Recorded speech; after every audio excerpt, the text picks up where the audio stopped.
What is the magnetic float level switch, and its working principle? Float level switches are general liquid level switches, and are used to detect liquids. The switches have been used in various locations where liquid levels must be detected.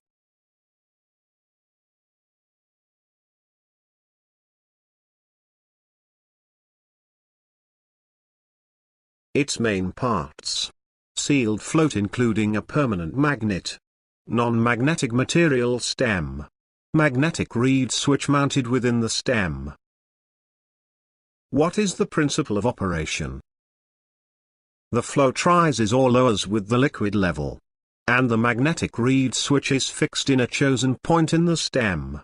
When the float will be near enough to the reed switch, the magnetic field of the permanent magnet will trigger the switch, and a detection signal will be sent. In some applications we can use one stem including two reed switches for high and low levels detection. Or we can use two separate sensors for the same operation.